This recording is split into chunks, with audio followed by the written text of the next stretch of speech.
Salud amigos, tripulantes de nuestra querida, contaminada y única nave espacial. La misma que, desde la última vez que nos vimos por estos medios, ha dado otra vuelta sobre su eje imaginario y, por supuesto, sigue generando acontecimientos en pleno desarrollo. Y hoy es viernes. Gracias a Dios es viernes. De verdad, qué semanita. Pero interesante desde el punto de vista informativo también, ¿no? Shabbat Shalom, Assalamu Alaikum, Pax Vobis. Recuerden, ese es el deseo de paz de las tres grandes religiones monoteístas que convergemos en Medio Oriente, en Tierra Santa. Por supuesto, es el deseo de paz para todos los seguidores de cualquier otra fe y para los agnósticos y los de todos los variopintos ideas que hay. Sobre este particular, lo importante es que todos queremos vivir en paz en nuestra querida, contaminada y única representada aquí en este planiferio. Y la noticia de hoy fue esperada por más de medio siglo. 54 años para que, desde el punto de vista de Washington, volviera a izarse una bandera de las barras y las estrellas en la que ya no es la sede de la oficina de intereses, sino la embajada de los Estados Unidos de Norteamérica. Y por supuesto, en absoluta reciprocidad y simetría y simultaneidad, se reabre la embajada de la hermana República de Cuba en Washington. De manera que hoy la noticia es muy grata para la patria grande latinoamericana y caribeña, si es que vamos a extrapolar todo lo positivo que promete esto. Algunos mal pensados decimos, bueno, ahora solucionan el tema Cuba y vienen por la República Bolivariana de Venezuela. Algunos dicen que somos pesimistas, algunos le llamamos realpolitik, porque la realidad supera al mejor libretista. Y desde luego, en materia de política internacional, todos los días vemos cosas que antes parecían impensadas, ¿no? Cualquiera sea el caso, sin anestesia, sin girar el mapa, veamos los acontecimientos en pleno desarrollo. El hermoso, siempre hermoso, Morro de La Habana, el faro que da la entrada, la caseta que está arriba a la derecha, que es la del jefe de puerto, el práctico, y el cuartel de la Cabaña, donde despachaba el Che Guevara, nada menos, ¿no? Flamea el tricolor cubano, y por supuesto, esto es la antesala a una situación histórica.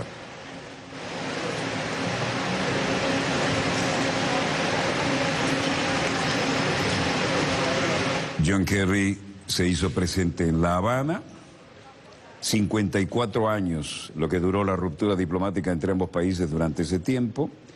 Tuvieron un punto de vista, incluso estuvimos cerca de una confrontación nuclear, ¿no? Hubo también un intento de invasión, muchos éxodos, y floreció la retórica más hostil. Y ahora tenemos al secretario de Estado y al canciller de la Armada República a partir de un conflicto. A las 9:25, Kerry se reunió con el ministro de Relaciones Exteriores de Suiza, Didier Buchhalter, en La Habana. A las 9:45 presidió la ceremonia de izado de la bandera en la embajada, en La Habana, ahora sí embajada. Y a las 10:30 se reunió con el arzobispo de La Habana, el cardenal Jaime Lucas Ortega Alamino. Y lo importante aquí, esta reunión con el ministro de Relaciones Exteriores, ¿no? Eduardo Rodríguez Parrilla, en La Habana. Esto fue a las 11:10, 11:11. Kerry sostuvo una reunión con la prensa y el ministro Rodríguez. A las 4:20 presidió la ceremonia de izar de la bandera en la residencia del jefe de misión en La Habana. Y a las 4:35 participó en una recepción tras la ceremonia del izado de las banderas en la residencia de ahora embajada. John Kerry estaba acompañado por Bruce Andrews, secretario adjunto del Departamento de Comercio, Karen Bass, representante, Sarah Blum Raskin, secretaria adjunta del Departamento del Tesoro, senadores, representantes, Roberta Jacobson, secretaria de Estado para Asuntos del Hemisferio Occidental. Un elemento interesante, ¿no? Pero la bandera vuelve a ondear y la reciprocidad es que la bandera cubana vuelve a ondear en la representación diplomática en Washington.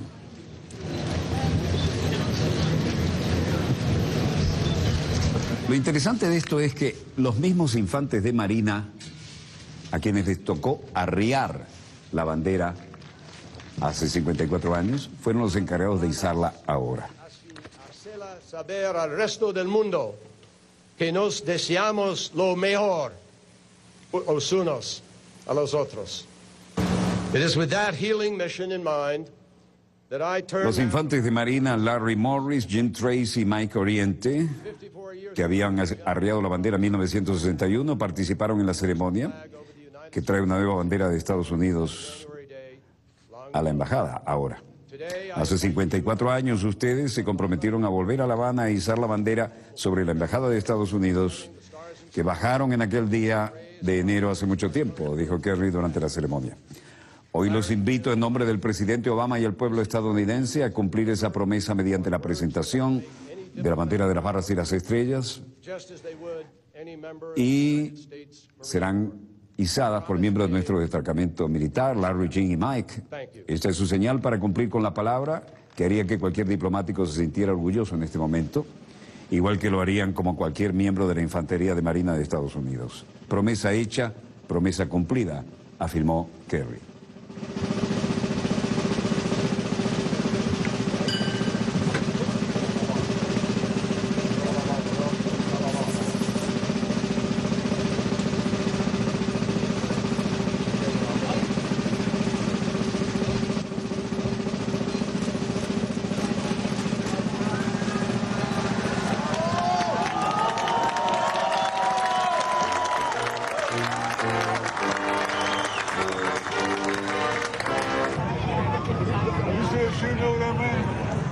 Con eso se completa un ciclo que llevó más de medio siglo, y estos son los tres infantes de Marina que en aquel momento habían dicho, bueno, nos tocó izarla, arriarla, y nos gustaría volver en el momento en que tuviéramos que hacerlo, ¿no?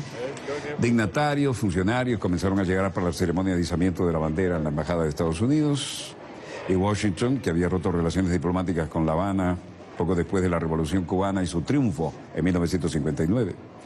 Como resultado, el edificio del Paseo Marítimo se había quedado sin ese tipo de cosas. Las reacciones a los eventos aquellos cuando hubo que decir, bueno, nos vamos a ir a Pan American, ¿se acuerda?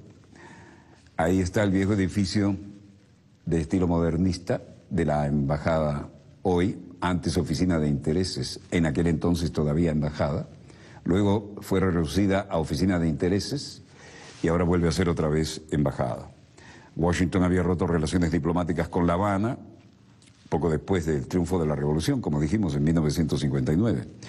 Como resultado, en el malecón, el edificio de 7 pisos estaba cerrado desde 1961 hasta 1977, y en 1977 fue abierto como oficina de intereses. Aquellos diplomáticos que se fueron hoy, si están vivos, deben tener alguna nostalgia. El ex jefe de la misión de la sección de intereses de Estados Unidos en La Habana, Wayne Smith, y el ministro de Relaciones Exteriores de Suiza, que se había encargado de los bilaterales, Didier Buchhalter, llegaron al sitio de la embajada para este evento. Kerry, el primer secretario de Estado en visitar a Cuba en 70 años, estuvo acompañado por asesores, miembros del Congreso y los tres infantes de Marina que habían arriado la bandera en enero de 1961. Personalidades de todo tipo llegaron allí y algunos más conspicuos que otros, pero en cualquier caso el criterio era el mismo.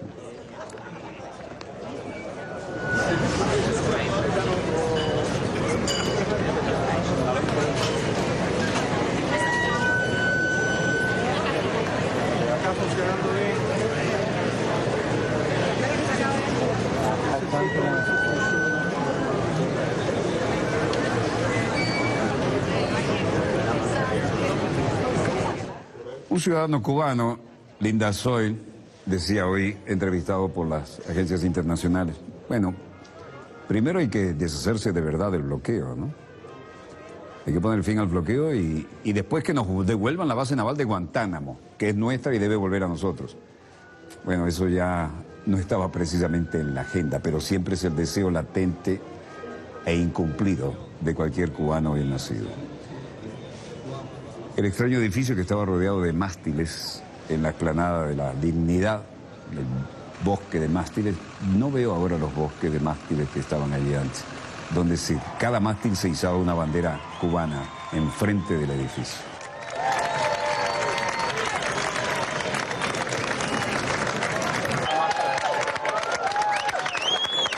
Kerry en esta oportunidad rogarle al Congreso de Estados Unidos que acabe de decidir eliminar el bloqueo y que nos devuelvan la base naval de Guantánamo.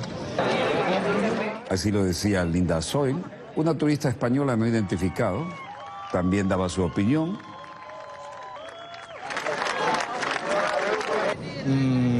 Yo espero que el pueblo cubano sepa, bueno, ir tranquilo y no perder su idiosincrasia y que siga siendo un pueblo tal como es, ¿no? Que es lo importante, tranquilo y buena gente. Un turista proveniente de las Bahamas declaraba en inglés y decía: estoy feliz de estar aquí para presenciar esto y ver qué sucede. Mi esperanza es que esto signifique un montón de cosas buenas para el pueblo cubano que conocemos y espero que las relaciones entre Estados Unidos y Cuba mejoren y mejoren y causen además prosperidad económica para el pueblo cubano. Get better and improve and cause economic prosperity for Cuban people. Mientras esto se llevaba adelante con un sencillo protocolo, el secretario de Estado John Kerry, junto al canciller cubano Bruno Rodríguez, posaban para fotos y para los videos y se reunieron en la embajada que abrió oficialmente la residencia, la embajada de Estados Unidos en La Habana, con lazos ahora restaurados, superando un montón de obstáculos en el camino para las relaciones normales entre los dos vecinos. Este saludo ante las banderas de ambos países era todo el símbolo, la vieja arquitectura de la residencia. Cuba quiere que Estados Unidos ponga fin al embargo económico de la isla y devuelva la base naval de Guantánamo. Y eso está por verse, pero los estadounidenses en materia de derechos humanos y el regreso de fugitivos que concedió asilo y las reivindicaciones de estadounidenses cuyas propiedades fueron nacionalizadas. Hay mucho en la agenda, pero lo esencial está aquí. Tras la reunión, Kerry se reuniría con disidentes cubanos, según se informó, pero no tenemos testimonio gráfico de ello.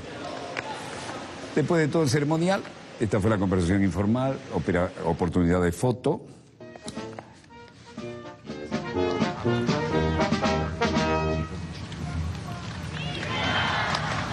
Himno de la República de Cuba. Al menos nos hicieron llegar los últimos compases. Lleva el bastón todavía Kerry, ¿no? Después del bicicletazo. Thank you, Richard Blanco, for such inspirational remarks. It is now my very great honor to introduce the Secretary of State of the United States, John Kerry. Encargado de negocios introduce al secretario de Estado, John Kerry. Y que en algún momento hizo lo posible por leer algo en castellano. Thank you for joining us at this truly historic moment. Gracias por unirse a nosotros en este momento verdaderamente histórico, mientras nos preparamos para izar la bandera de Estados Unidos aquí en nuestra embajada en La Habana, que simboliza el restablecimiento de las relaciones diplomáticas después de 54 años. Esta es también la primera vez que un secretario de Estado de Estados Unidos está en Cuba desde 1945. Esta mañana me siento muy a gusto aquí. Y muy agradecido a los que han venido a participar en esta ceremonia y a los que están de pie afuera de estas instalaciones. Me siento como en casa porque esto es verdaderamente una ocasión memorable. Un día para dejar a un lado las viejas barreras y explorar nuevas posibilidades.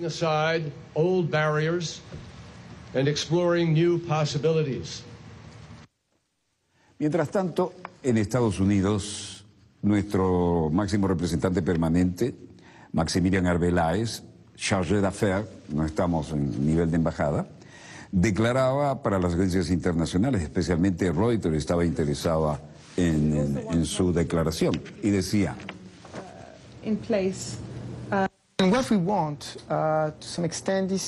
lo que queremos hasta cierto punto es encontrar el equilibrio adecuado en nuestra relación. Tenemos nuestro propio modelo, la propia visión del mundo.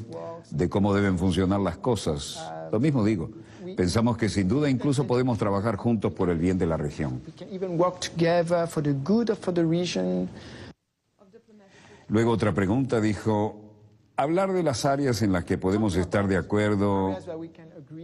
Creo que tenemos algunos intereses comunes que nos ayudan a hablar de nuestras diferencias también. Y de nuevo, con respeto mutuo. Eso es lo que queremos. Un reconocimiento de la realidad de Venezuela y lo que se ha de tomar de Venezuela en los últimos 10 años, 15 años e incluso en la región. Queremos eso. Hemos estado trabajando por eso durante los últimos 4, 5, 6 meses. Yes, no. And I think they are clearer and our dialogue and what is interesting in our dialogue. Nuestro diálogo y lo que es interesante en nuestro diálogo no es un diálogo acondicionado por asuntos previos entre nosotros. No hay asuntos previos, así que una vez más es posible que tengamos algo de preocupación y algunas cuestiones, pero también tenemos algunas cuestiones y preocupaciones acerca de los Estados Unidos. El punto es cómo aprender a lidiar con las diferencias y encontrar el equilibrio adecuado en nuestras relaciones. Parte de un proceso en el que a veces creo que alguna de las preocupaciones de los Estados Unidos es la falta de información. A Estados Unidos le falta conocimiento de la realidad de Venezuela. Somos una democracia soberana y funcionamos muy bien así. No es que mi presidente pueda recoger el teléfono y hablar y decir, quiero que suelten a este chico porque él me ayudará en mi relación con los Estados Unidos. Vamos, hablamos de independencia, lo que tenemos es un proceso en la rama judicial y tenemos que ser respetuosos al igual que en todas las democracias de todo el mundo. No pueden venir a llamarnos por teléfono y decir, suelten a fulanito. Faltó decir directamente. El principal diplomático de Venezuela en Washington dijo que después de 5 meses de diplomacia discreta, las relaciones entre los viejos adversarios eran todavía provisionales, sin acercamiento verdadero, después de una década de hostilidades. El gobierno americano. Usted sabe lo que es eso. Tú sí sabes hablar lo que tú estás diciendo. Algunos muy felices en Cuba, otros, especialmente los de la gusanera mayamera, muy molestos. He sido aquí y criado allá. Yo sigo siendo cubano, nunca me he hecho cubano. Nunca me he hecho ciudadano americano. Económica. This moment is exciting, it's amazing.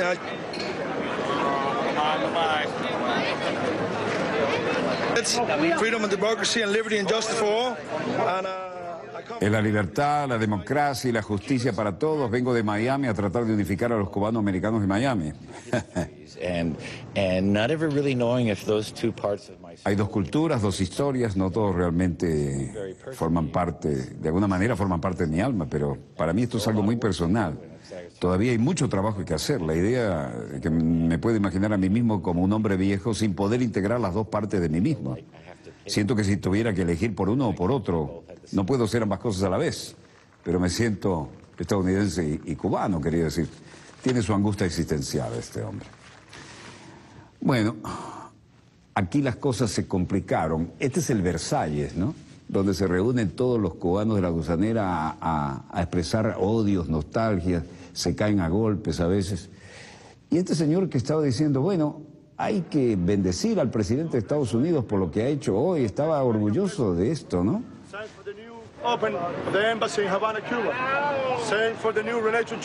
Gracias por la nueva relación, señor presidente, y por haber abierto la embajada en Cuba. Los demócratas cubanos que viven en La Habana no les gustó el discurso.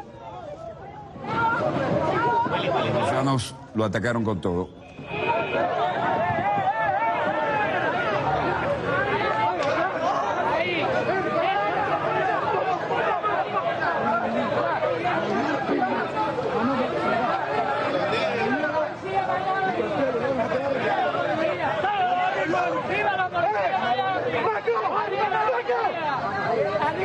Esto es lo que los cubanos del exilio en Miami entienden por libertad de expresión.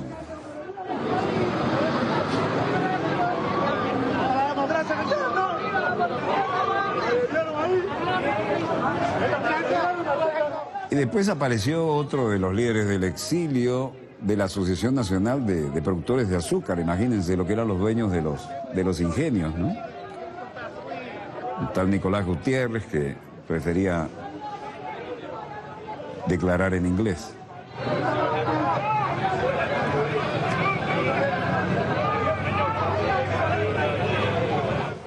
Vean lo que le pasó a este por decir gracias, presidente Obama.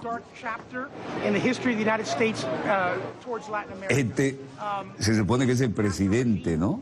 Se supone que es un cubano vinculado con la vieja gente del azúcar. Esto marca un capítulo muy oscuro en la historia de Estados Unidos hacia América Latina. El régimen de Castro sigue violando sistemáticamente los derechos de su propio pueblo. No ha conseguido... No ha otorgado nada de sustancia a los estadounidenses. Sin embargo, los estadounidenses están confiriendo un muy valioso reconocimiento diplomático a esta sangrienta tiranía, que es de todos los informes, incluso nos están excluyendo a la oposición democrática y pacífica en este evento. Quiero decir que para colmo de males, bueno, vamos a decirle que podemos reunirnos en una habitación más tarde en una residencia diplomática, pero se han negado. Es un día triste, volvemos a la antigua Banana Republic. Le dijo, este es un hijo de bla, bla, bla, pero nuestro hijo, bla, bla, bla. Es bueno tener dictadores siempre y cuando sean amigables con Estados Unidos en América Latina. Estaba recordando la vieja realpolitik. Obama, cobarde, vergüenza. Los de la ultraderecha expresaban así su frustración por las buenas noticias de las relaciones diplomáticas. Estos son los cubanos de la gusanera que están en contra de Obama por haber dado ese paso. Vigilia Mambisa, ese es un grupo de la recontra ultraderecha, ¿no? Estos se creen los mambises que liberaron de España a Cuba, ¿no?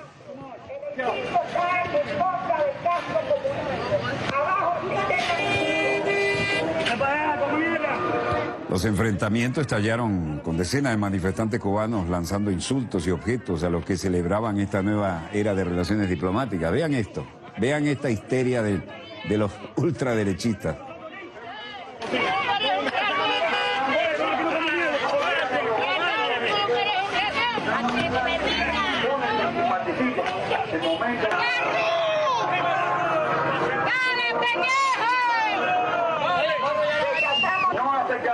No negociaciones con la tiranía.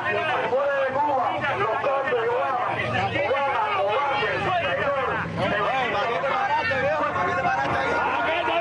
Lo más suave que le dijeron a Obama es que era un cobarde.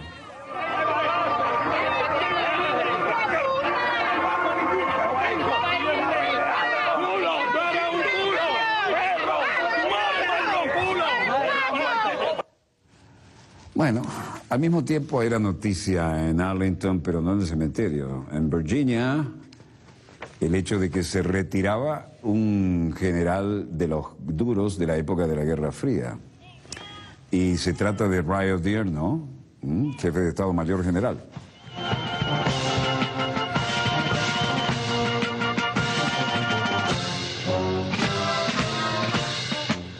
Los honores del caso en Virginia para retirar a Mark Milley. Decía, tiene un corazón increíble, le encantaba el ejército más que nada. Eso es todo lo que necesita saber sobre Milley. Ese era el discurso de despedida al saliente jefe de Estado Mayor Ray Odierno, y lo decía el general Mark Milley. Mark Milley is an incredible soldier. Holly Ann has an incredible heart. And they love the Army more than anything.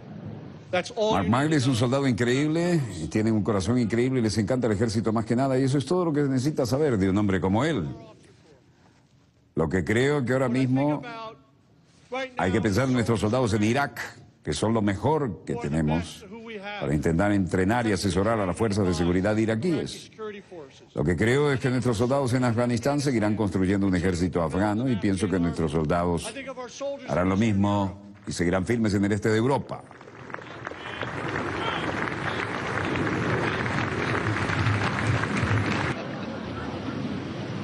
And to Secretary Carter, I want to especially thank you. Y luego hablaba el secretario de Defensa y jefe de Estado Mayor. Para la defensa de Estados Unidos, secretario Carter, quiero sobre todo darles las gracias por su confianza en mí para convertirme en jefe del Estado Mayor del Ejército, el 39º de los Estados Unidos. Te conozco hace muchos años, he visto tu liderazgo y la acción y es exactamente el hombre adecuado para dirigir toda la defensa de Estados Unidos en un futuro complejo e incierto. Me comprometo yo y todo el ejército que daré el 110% en todo lo que hacemos ahora y nunca fallaremos.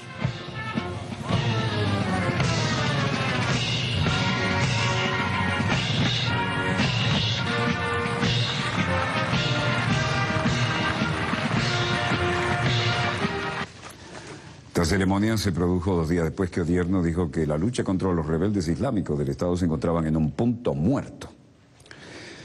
Como se ve, no perdieron ocasión para hablar de política en los máximos niveles de esta ceremonia.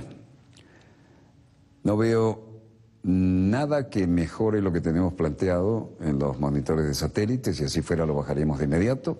Breve corte y volvemos con más acontecimientos en pleno desarrollo. No se lo pierdan, ya volvemos.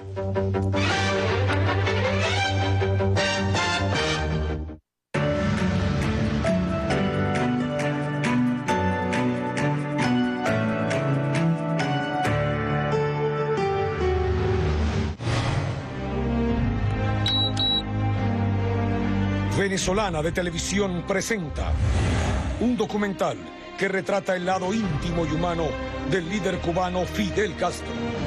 Tal vez se deba a que desde muy pequeño tuve que resolver importantes problemas. Sus logros, ideales y la admiración de un pueblo al que ha dedicado su lucha.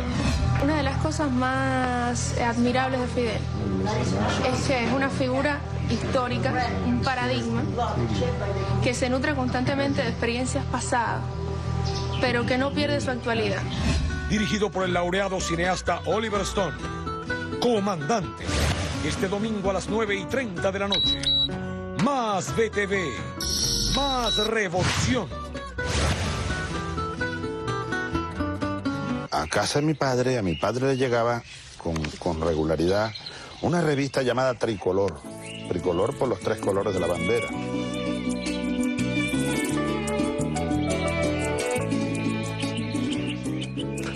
Yo de niño aprendí a leer con esa revista. Era una revista que si tú la revisaras, las ediciones de aquellos años, conseguirás mucho tradicionalismo, mucho folclore, mucha cultura, muchos versos, coplas, dibujos infantiles. Yo me empecé a enamorar de la historia, de algo que llamaban historia. Entonces por ahí empecé a leer de un tal Miranda y de un tal Bolívar. Y yo estaba comenzando a leer y escribir. Sembrando amor, cosechamos patria. En el Saime te la pusimos fácil. Ahora los sábados y domingos, desde el 11 de julio, de 8 de la mañana a 2 de la tarde, los niños y niñas de la patria se beneficiarán del Plan Nacional Saime Escolar. Habilitamos 140 lugares a nivel nacional para tramitar su cédula de identidad por primera vez de forma rápida y sencilla. Requisitos únicos: tener 9 años cumplidos y llevar el acta o partida de nacimiento original. Para mayor información, ingresa en www.saime.gov.be. Nuestra identidad, nuestra fortaleza.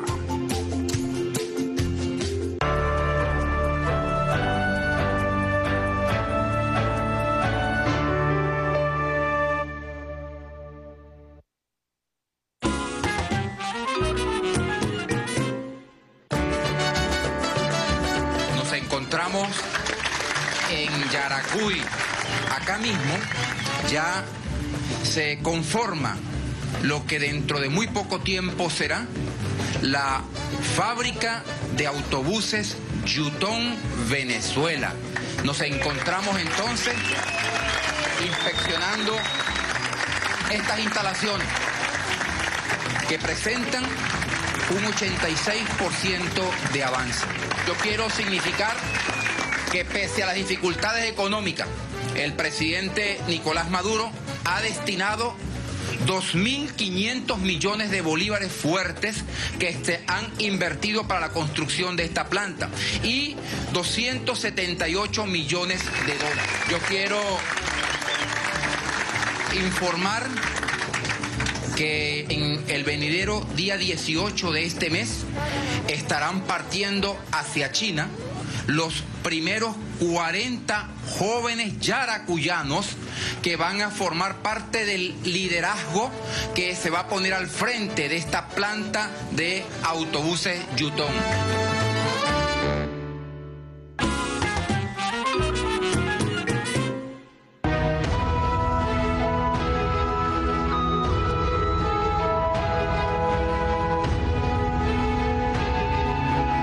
Nos mantenemos siempre con un compromiso para sacar adelante nuestro país, porque todos somos VTV. Somos Venezolana de Televisión. Más VTV. Más revolución.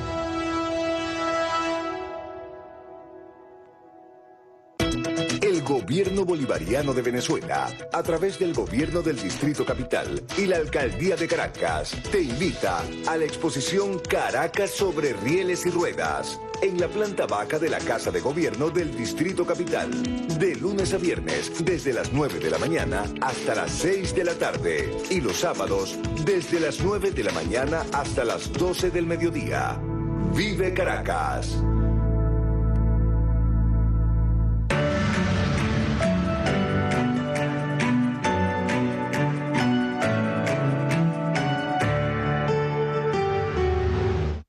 Volvemos con más acontecimientos en pleno desarrollo y se cumplen 70 años de la época en que Japón, en una actitud imperial y expansionista en los tiempos relativamente modernos, porque tiene historia milenaria la cosa, ocupara la península de Corea y se expandiera peligrosamente del Pacífico, lo que traería los roces que caracterizaron a posteriori la Segunda Guerra Mundial, ¿no?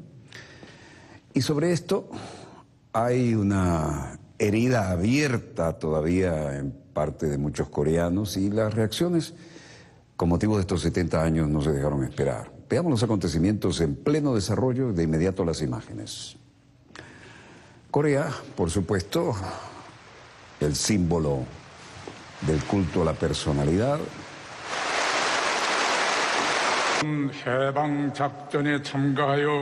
Kim Chol-byok decía, la gente de conciencia y progresista ama la paz y aspira a la justicia, pero todos estamos juntos en pie en esta marcha, ejército y fuerza populares. La intrusión de Japón en los asuntos internos de Corea comenzó en el Tratado de Ganghwa en 1876, firmado con la dinastía Joseon de Corea. Los hechos se agravaron tras el asesinato en 1895 de la emperatriz Myeongseong, conocida como la reina Ming, con el Tratado de Portsmouth en 1905, que puso fin a la guerra ruso-japonesa. La península fue ocupada y declarada protectorado japonés mediante el Tratado de Eulsa de 1905 y luego anexada mediante el Tratado de Anexión de Japón y Corea en 1910. Los tratados de 1905 y 1910 fueron declarados sin validez por Corea del Sur y por Japón recién en 1965. Entre las últimas décadas del siglo XIX y principios del XX, varios países occidentales competían por influencia, comercio, bienes y territorios en el este asiático. De esta manera, el imperio de Japón buscaba integrarse rápidamente a las naciones industrializadas y convertirse en un poder colonial.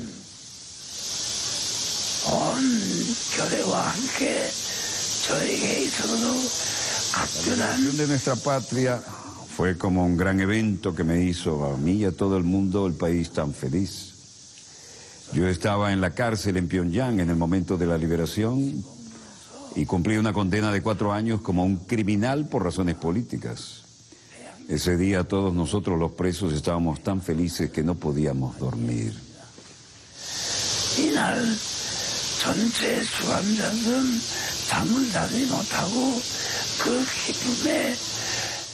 Corea del Norte ha comenzado las celebraciones para conmemorar el 70º aniversario de la liberación de la ocupación japonesa y los grupos coreanos que viven en todo el mundo participan en una marcha en el centro de Pyongyang hoy en la víspera del 15 de agosto, el aniversario.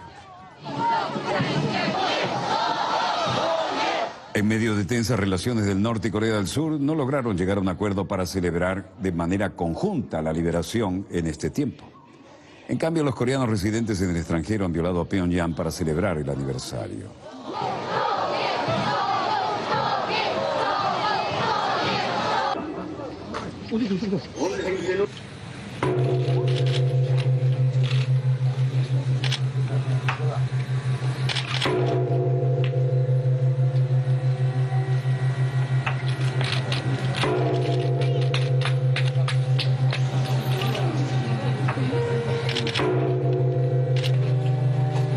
Corea del Norte ha anunciado que va a cambiar su zona horaria para conmemorar el 70º aniversario de la liberación de Japón, pasando 30 minutos a GMT más 9 horas de tiempo que compartía con Japón.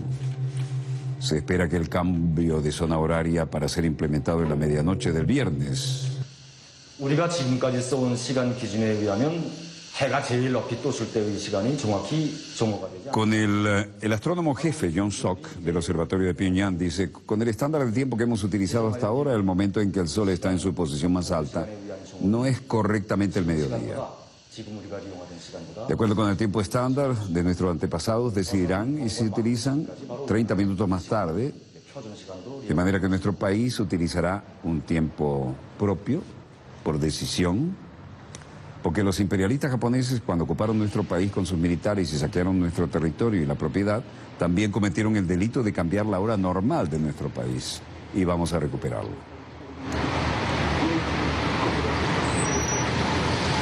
Corea del Norte ya tiene su propia zona horaria y las campanas que acabamos de oír repicaron en Pyongyang en las celebraciones a la medianoche del viernes.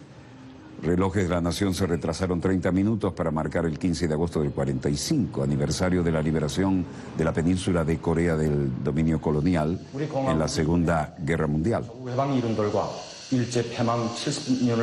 Creo que el derecho legítimo de un Estado soberano como nuestra República, con motivo del 70 aniversario de nuestra liberación y de la derrota del Imperio japonés, es anunciar nuestro propio tiempo, lo mismo que nuestros antepasados lo utilizaron y que fue robado de nosotros por el imperialismo japonés. Así lo anuncia la campana.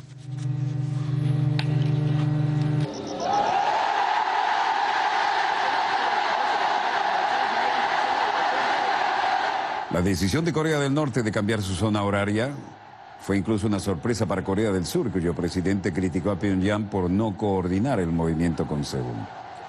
Pero el esfuerzo para borrar el legado de la época colonial resuena en muchos coreanos en ambos lados de la zona desmilitarizada. En Japón, el primer ministro Shinzo Abe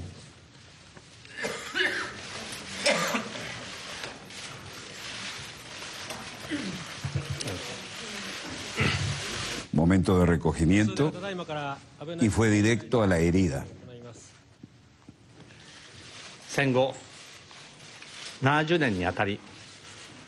En el 70 aniversario de la guerra, inclino mi cabeza profundamente ante las almas de todos los que perecieron en el país y en el extranjero. Quiero expresar mis sentimientos de profunda tristeza y mis eternas, sinceras condolencias. En China y otros países de la región en la que la guerra tuvo lugar, muchas personas sufrieron no solo por la batalla en sí, sino por la escasez de alimentos. Tampoco debemos olvidarnos de las mujeres cuya dignidad fue profundamente herida.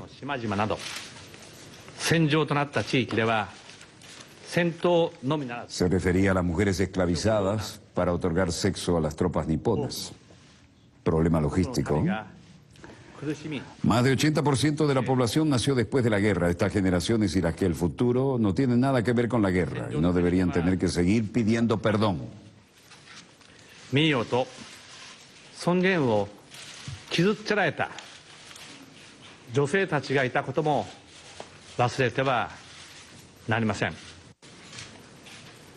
Reconoció en esta declaración en directo de la televisión que Japón infligió daños y sufrimientos inconmensurables en personas inocentes en la guerra. Y al decir que el pueblo japonés debe enfrentar de lleno la historia, señaló que más del 80% de la población del país actual nació después de la guerra y ya no deberían tener que seguir pidiendo disculpas. 子供たちに謝罪を続ける宿命を背負わせてはなりません。 Esta sensación de disculpa existía en los gobiernos japoneses anteriores desde la guerra y hemos estado tomando acciones. Este sentimiento se expresa en la forma de declaración Murayama, cuando se cumplieron 50 años del fin de la Segunda Guerra Mundial. Y creo que nuestra disculpa era otra vez la que expresamos de nuevo a los 60 años del aniversario en forma de la declaración de Koizumi. También vamos a seguir con el legado incrementable. Esta promesa de que nunca vamos a llevar a cabo la guerra nunca va a cambiar. Los proyectos de ley de seguridad, actualmente en debate en el Parlamento, están dirigidos a evitar cualquier guerra y es innecesario decir que es importante para proteger la paz mediante la diplomacia. Vamos a seguir así para llevar a cabo nuestra diplomacia pacífica y de forma proactiva.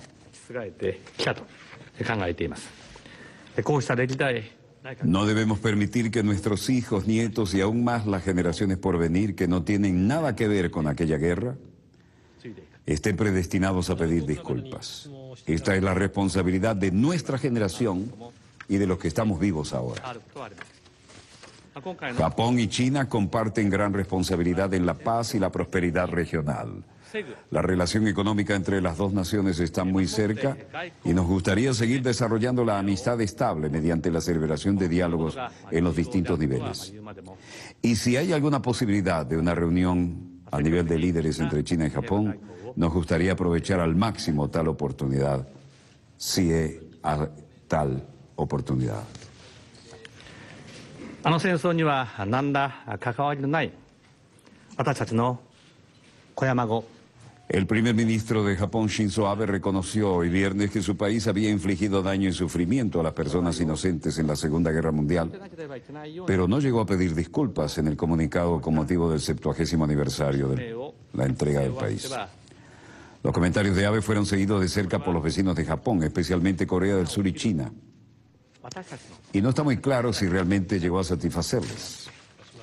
El resentimiento sobre la invasión, ocupación y atrocidades por el ejército imperial japonés antes y durante la guerra todavía aqueja a las relaciones entre Japón y los países de Asia Oriental, 7 décadas después de la rendición de Tokio, el 15 de agosto de 1945.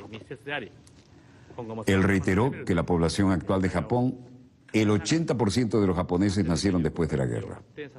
Y se hizo eco de la creciente, aunque sentimiento no es universal, de que Japón ya se ha disculpado lo suficiente. Pero él dijo que Japón tomó el camino equivocado al ir a la guerra y que a través de generaciones los japoneses deben encarar de frente el pasado de su país.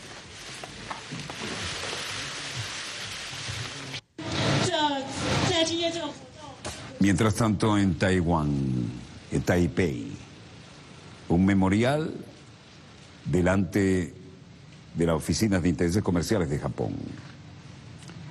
Huang Shulin, presidenta de la Fundación Taiwán de Mujeres Rescatadas. Esto recuerda la cantidad, centenares de miles de mujeres que fueron utilizadas como esclavas sexuales por las fuerzas. Las mujeres del confort, le llamaban. Fueron usadas como esclavas sexuales para las necesidades del ejército japonés. Y aquí la dama dice, el primer ministro de Japón dio un discurso de hoy a las 5. Ha pedido disculpas por el daño causado por la guerra, pero todavía se regona a reconocer el tema de la culpabilidad de los militares japoneses frente a aquellas mujeres que sirvieron para su confort sexual. ¿Y dónde quedaron los derechos humanos? Vamos a seguir para enfatizar, vamos a dejar Taiwán. Hay sociedades que todavía tienen sus marcas. Mujeres que sufrieron lo indecible. Y esto no puede quedarse así.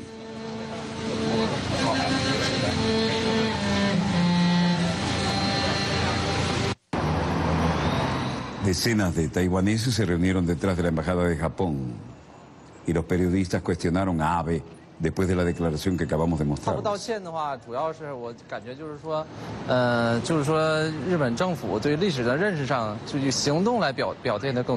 En cuanto a las disculpas de Abe, creo que el gobierno japonés debe actuar más para demostrar su reconocimiento de la historia, y debido a que las disculpas son solo un aspecto. Otros aspectos es que hay libros de texto y muchos otros temas que hay que modificar. Si el pueblo japonés pudo formar un valor. Los jóvenes deben tener la historia correcta. Tienen que mejorar la relación entre Japón y los otros países asiáticos que han sido heridos por la ocupación japonesa, como Corea del Sur, Corea del Norte y China. Si van a minimizar el daño, la acción tiene que ser más importante. Abe debería haber pedido perdón antes. Esto es lo que estamos buscando. El siguiente paso es considerar cómo mejorar la comunicación y la cooperación entre China y Japón. Este es el problema clave y, por supuesto, no debemos olvidar la historia, pero ¿cómo hacemos para mejorar la cooperación? Creo que este es el problema clave. Después que Abe declaró su actitud, su posición, tomar alguna acción, y en China, el presidente Xi estaría dispuesto a mejorar las relaciones entre China y Japón. Hay muchas heridas abiertas todavía, y China ignora el gesto de Abe y exige de nuevo que pida un sincero perdón.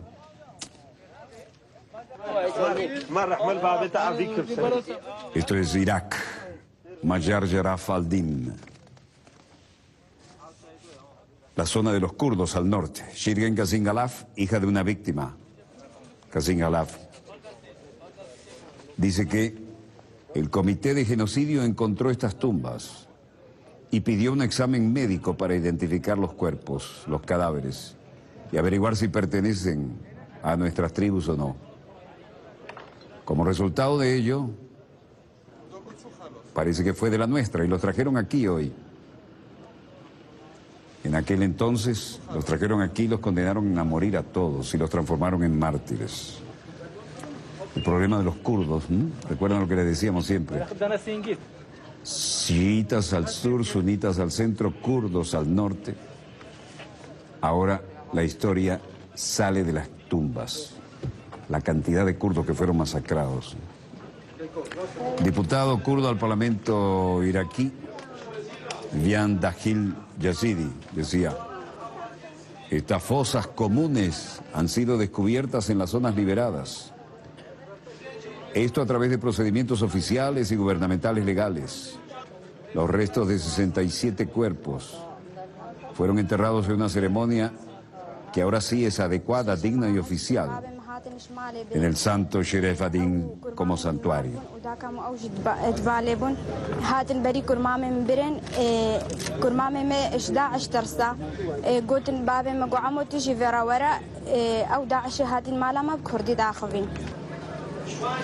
El entierro en el santuario Majar Jaraf al-Din contó con la presencia kurda del gobierno regional, del primer ministro Nechirvan Barzani y otros funcionarios kurdos. La mayoría de los cadáveres pertenecían a varones. Eran más de 60 personas de la comunidad yazidí encontrados en fosas comunes en el norte de Irak, que ahora sí han sido enterrados en un santuario digno cerca de Sinjar. Las fosas comunes con decenas de cadáveres fueron halladas en marzo en 4 pueblos de los alrededores de las ciudades Nuni, Khan, Al-Zawr, Bardilla, Mosul, Presa, Oeste y Hardam.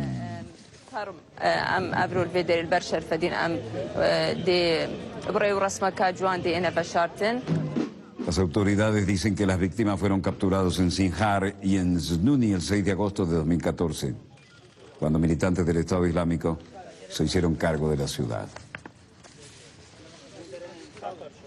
Los típicos uniformes y el atuendo de los kurdos.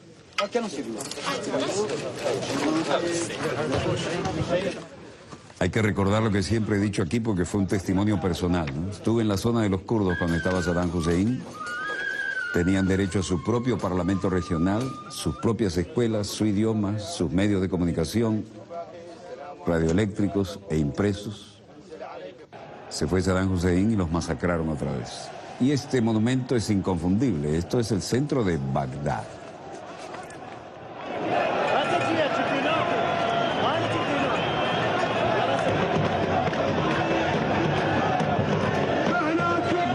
Demostraciones llevando una gigantesca bandera iraquí y cantando eslóganes en apoyo al primer ministro Haider al-Abadi y sus reformas. Hajim dice: no hay servicio de salud, no hay electricidad, no hay agua, demasiadas personas están en el paro, no tenemos escuelas propias o sistemas de educación propio. Esto es como vivir en el infierno y queremos cambios y los queremos ahora.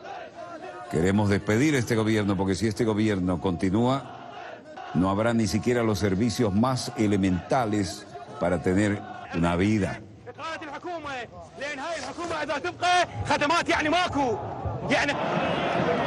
Miles de iraquíes se manifiestan contra la corrupción en el ombligo de Bagdad.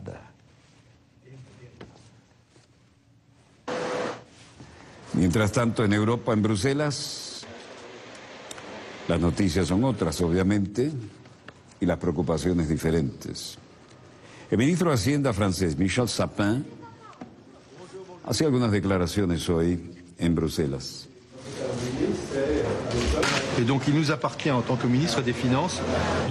Es nuestro deber como ministro de Finanzas decir hoy sobre la aplicación de un programa de rescate, otro programa. Yo diría que el aspecto solidario de la responsabilidad con el gobierno griego y con el pueblo griego, que hemos demostrado en las últimas semanas, debería concretarse así.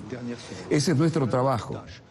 Sí es necesario aclarar que podría ser perfectamente legítimo en ciertos aspectos la descripción de los procesos, aún duros, si son necesarios para que sean capaces de poner en marcha lo antes posible la economía y las mejores condiciones. También vamos a hablar de eso. Pero estamos aquí ante todo para decidir cómo implementar un tercer tramo, un tercer programa de ayuda para esta nación en problemas. Jörgen Dijsselbloem, presidente del Eurogrupo, decía, la sostenibilidad de la deuda sigue siendo un punto importante de preocupación, sin duda.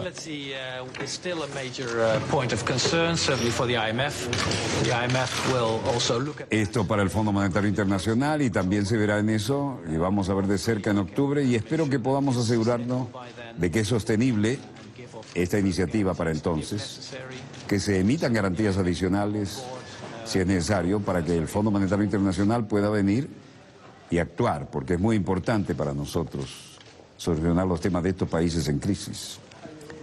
Pierre Gramegna, ministro de Hacienda de Luxemburgo, también declaraba, y por supuesto, esto tiene que ver con el drama de nunca acabar, ¿no? Para ver cómo sacan a Grecia de esta tragedia. Le troisième paquet sera agréé, si c'est ce que nous allons décider cet après-midi, c'est ce que je souhaite. Una vez que el tercer paquete se acuerde, y espero que vamos a decidir hoy sobre este punto, vamos a tener un par de semanas para ver cómo Grecia puede alcanzar sus objetivos. Sabemos que el Fondo Monetario Internacional está exigiendo o solicitando que reestructuremos la deuda. La reestructuración de la deuda no se descarta, está formalmente prevista en el compromiso del 12 de julio. De manera que vamos a trabajar en esa dirección.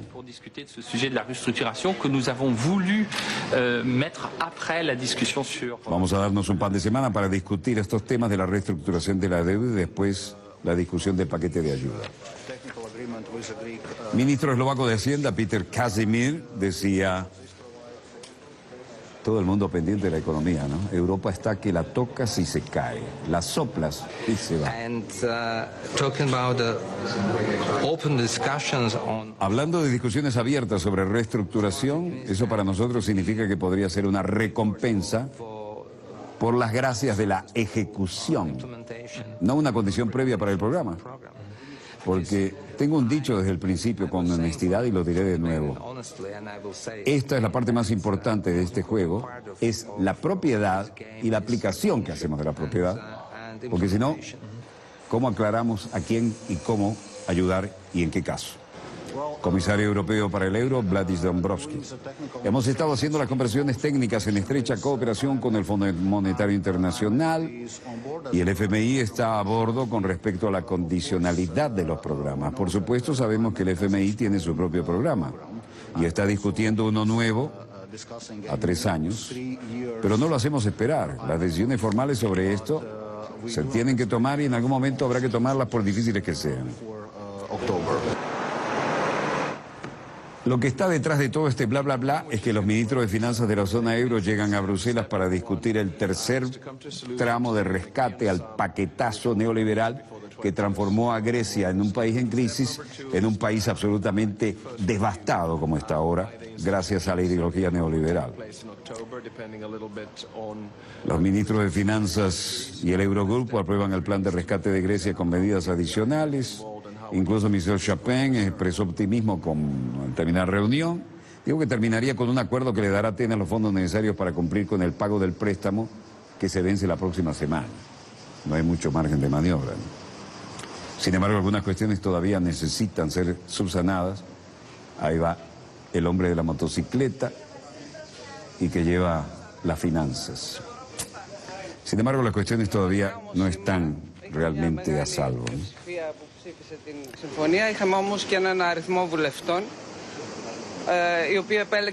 Los ministros de Economía y Finanzas de la Eurozona deciden este viernes si validan el acuerdo técnico cerrado en Atenas a principios de semana para un rescate de 86.000 millones de euros a Grecia, a tiempo para que el país cumpla con el próximo pago al Banco Central Europeo que se vence el próximo jueves, o se activan de nuevo el Plan B para que la Unión Europea conceda un crédito puente que permita alcanzar el rescate. Pero Bruselas también ha trasladado al Consejo los textos necesarios para el uso eventual del Mecanismo Europeo de Estabilidad, según informó en una rueda de prensa la portavoz comunitaria Annika Breinhardt.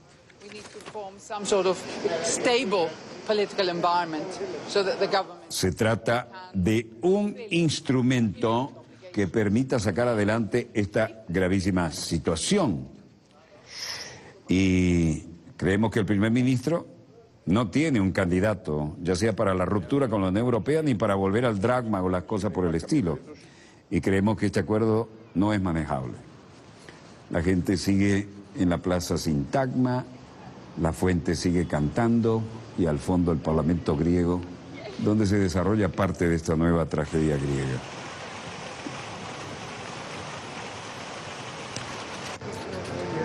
Υπάρχουν, ας πούμε, διχασμένες σκέψεις γι' αυτό. Από τη μία πλευρά είναι καλό γιατί είμαστε... Este caballero dice, creemos que el primer ministro no tiene un mandato para una ruptura con la Unión Europea.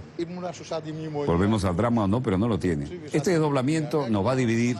Necesitamos formar algún tipo de entorno político que sea estable, porque el gobierno no puede cumplir con sus obligaciones inminentes. Y luego hay que llamar a nuevas elecciones como mínimo, porque así no podemos seguir.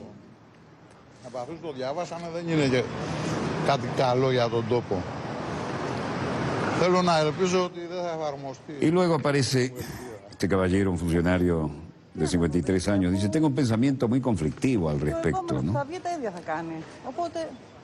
Yo estaba en el campamento antirrescate y he votado en contra de los rescates y ahora tengo un rescate pese a que voté en contra. Ahora, este tercer tramo, ¿a dónde nos va a llevar? Decía esta dama. Espero que se llevara a cabo. Esto es lo que deseo.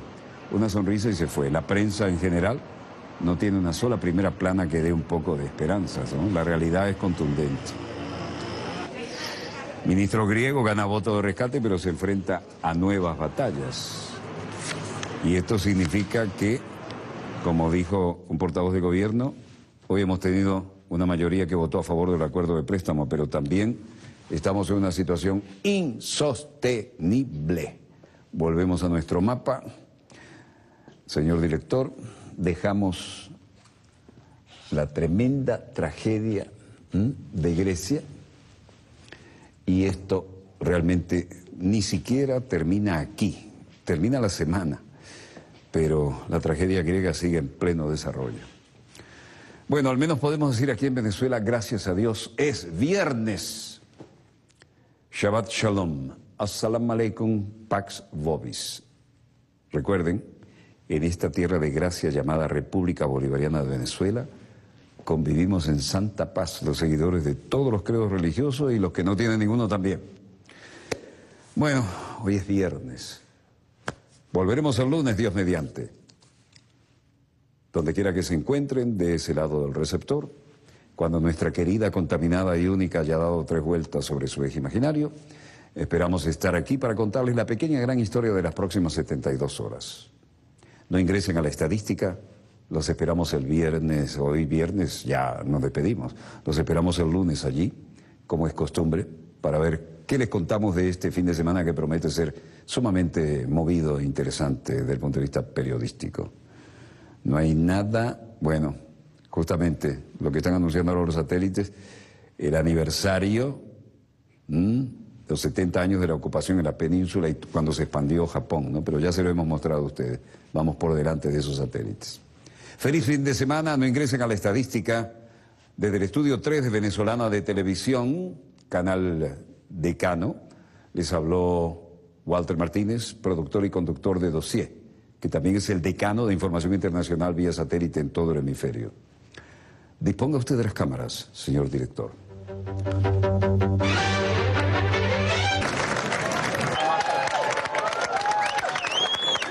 Kerry, en esta oportunidad, rogarle al Congreso de Estados Unidos que acabe de decidir eliminar el bloqueo y que nos devuelvan la base naval de Guantánamo. así lo decía Linda Soil, una turista española no identificada, también daba su opinión.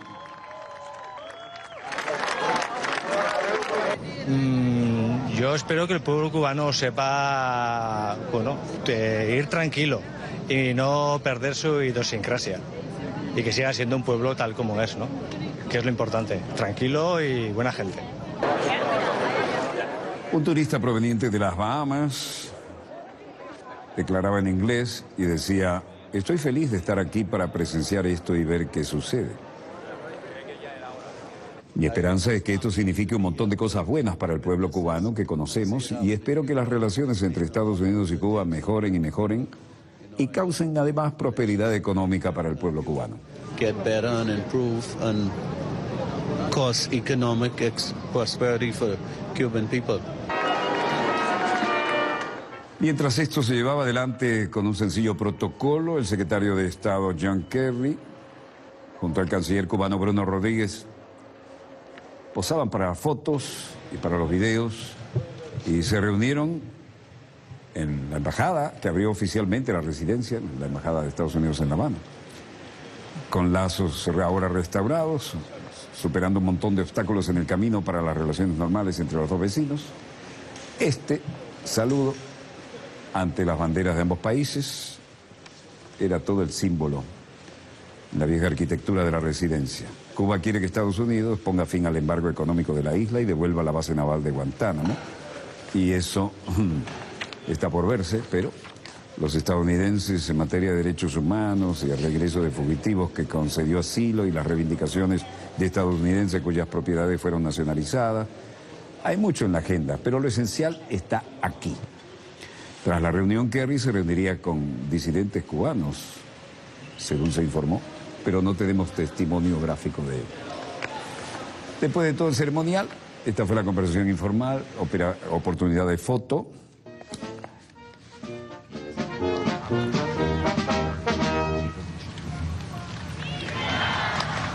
Himno de la República de Cuba. Al menos nos hicieron llegar los últimos compases. Lleva el bastón todavía Kerry, ¿no? Después del bicicletazo. Thank you, Richard Blanco, for such inspirational remarks. It is now my very great honor to introduce the Secretary of State of the United States, John Kerry. Encargado de negocios introduce al secretario de Estado, John Kerry. Y este, que en algún momento hizo lo posible por leer algo en castellano. Thank you for joining us at this truly historic moment. Gracias por unirse a nosotros en este momento verdaderamente histórico, mientras nos preparamos para izar la bandera de Estados Unidos aquí en nuestra embajada en La Habana, que simboliza el restablecimiento de las relaciones diplomáticas después de 54 años. Esta es también la primera vez que un secretario de Estado de Estados Unidos está en Cuba desde 1945. Esta mañana me siento muy a gusto aquí. Y muy agradecido a los que han venido a participar en esta ceremonia y a los que están de pie afuera de estas instalaciones. Me siento como en casa porque esto es verdaderamente una ocasión memorable. Un día para dejar a un lado las viejas barreras y explorar nuevas posibilidades.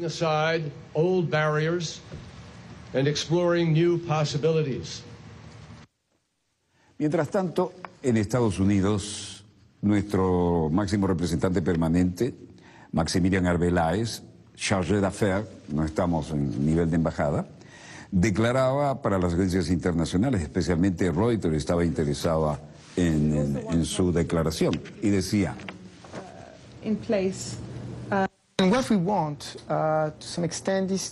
lo que queremos hasta cierto punto es encontrar el equilibrio adecuado en nuestra relación. Tenemos nuestro propio modelo, la propia visión del mundo, de cómo deben funcionar las cosas. Lo mismo digo, Pensamos que sin duda incluso podemos trabajar juntos por el bien de la región. Luego otra pregunta dijo, hablar de las áreas en las que podemos estar de acuerdo, creo que tenemos algunos intereses comunes que nos ayudan a hablar de nuestras diferencias también y de nuevo, con respeto mutuo. Eso es lo que queremos. Un reconocimiento de la realidad de Venezuela y lo que se ha de tomar de Venezuela en los últimos 10 años, 15 años e incluso en la región. Queremos eso. Hemos estado trabajando por eso durante los últimos 4, 5, 6 meses.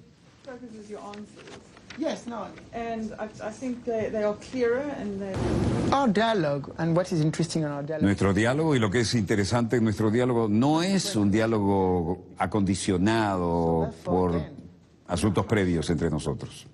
No hay asuntos previos, así que una vez más es posible que tengamos algo de preocupación y algunas cuestiones, pero también tenemos algunas cuestiones y preocupaciones acerca de los Estados Unidos.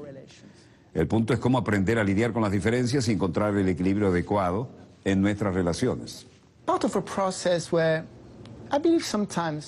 Parte de un proceso en el que a veces creo que alguna de las preocupaciones de los Estados Unidos es la falta de información.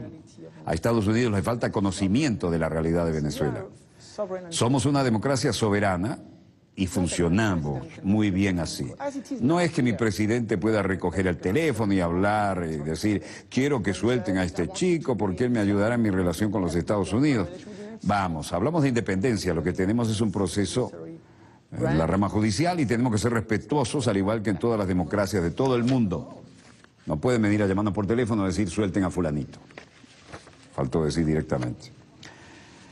El principal diplomático de Venezuela en Washington dijo que después de 5 meses de diplomacia discreta, las relaciones entre los viejos adversarios eran todavía provisionales, sin acercamiento verdadero, después de una década de hostilidades. El gobierno cubano y el gobierno americano. ¿Usted sabe lo que es eso? Tú sí sabes hablar lo que tú estás diciendo. Algunos muy felices en Cuba, otros, especialmente los de la gusanera mayamera, muy molestos. He sido aquí y criado allá. Yo sigo siendo cubano, nunca me he hecho cubano. Nunca me he hecho ciudadano americano. Económica. This moment is exciting, it's amazing.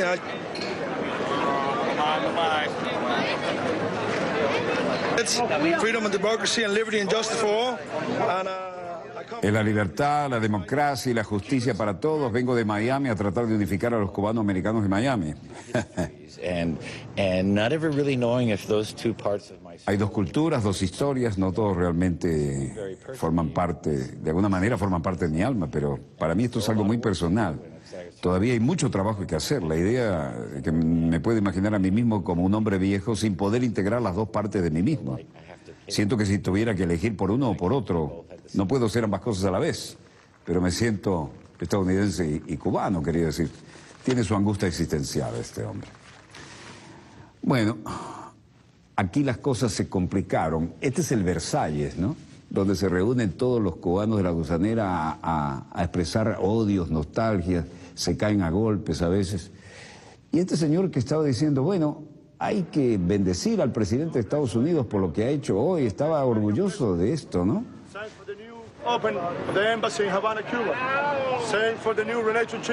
Gracias por la nueva relación, señor presidente, y por haber abierto la embajada en Cuba. Los demócratas cubanos que viven en La Habana no les gustó el discurso. Los cubanos lo atacaron con todo.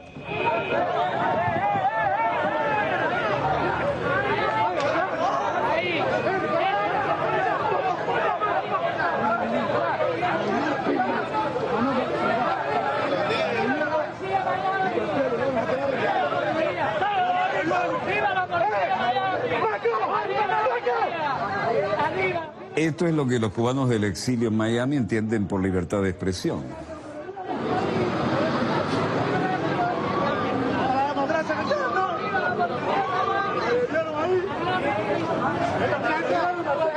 Y después apareció otro de los líderes del exilio de la Asociación Nacional de Productores de Azúcar. Imagínense lo que eran los dueños de los ingenios, ¿no? un tal Nicolás Gutiérrez, que prefería declarar en inglés.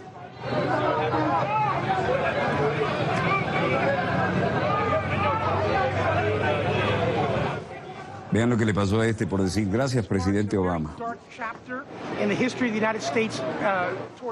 Este se supone que es el presidente, ¿no? Se supone que es un cubano, vinculado con la vieja gente del azúcar. Esto marca un capítulo muy oscuro en la historia de Estados Unidos hacia América Latina. El régimen de Castro sigue violando sistemáticamente los derechos de su propio pueblo. No ha conseguido...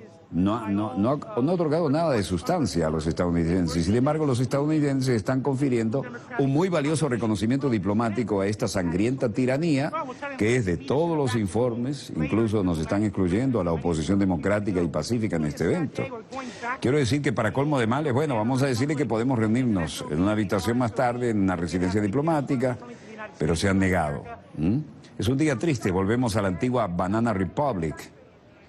Le dijo, este es un hijo de bla, bla, bla, pero nuestro hijo, bla, bla, bla. Es bueno tener dictadores siempre y cuando sean amigables con Estados Unidos en América Latina. Estaba recordando la vieja realpolitik. Obama, cobarde, vergüenza. Los de la ultraderecha expresaban así su frustración por las buenas noticias de las relaciones diplomáticas. Estos son los cubanos de la gusanera que están en contra de Obama por haber dado ese paso. Vigilia Mambisa, ese es un grupo de la recontra ultraderecha, ¿no? Estos se creen los mambises que liberaron de España a Cuba, ¿no?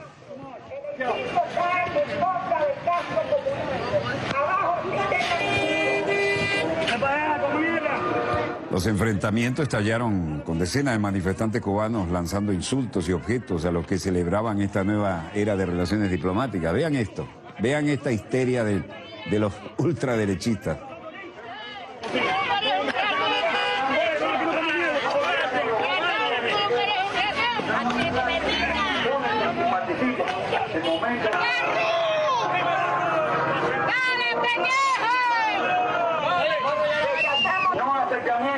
No negociaciones con la tiranía.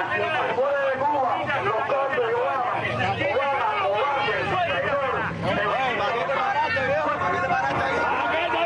Lo más suave que le dijeron a Obama es que era un cobarde.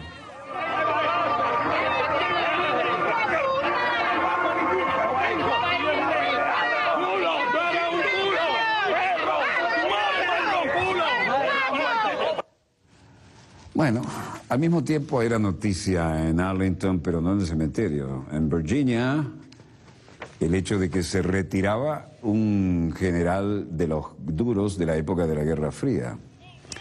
Y se trata de Ray Odierno, jefe de Estado Mayor General.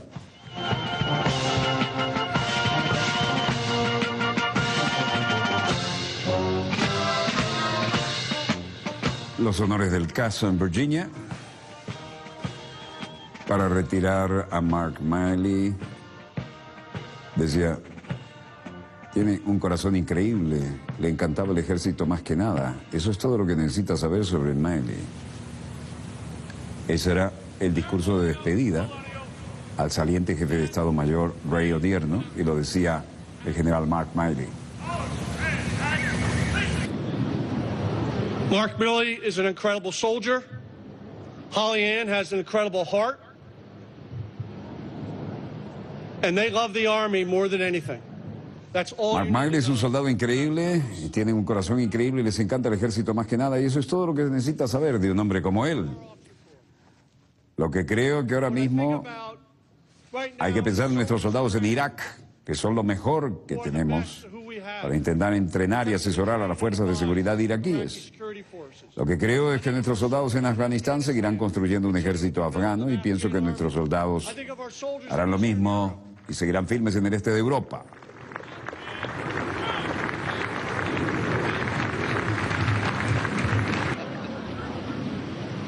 And to Secretary Carter, I want to especially thank you. Y luego hablaba el secretario de Defensa y jefe de Estado Mayor.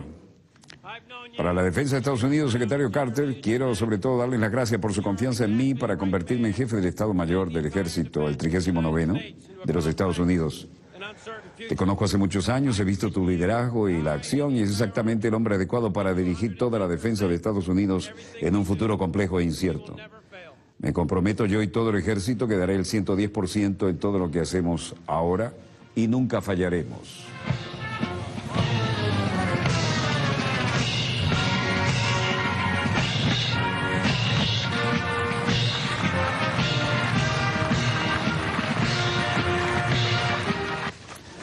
Esta ceremonia se produjo 2 días después que Odierno dijo que la lucha contra los rebeldes islámicos del Estado se encontraban en un punto muerto.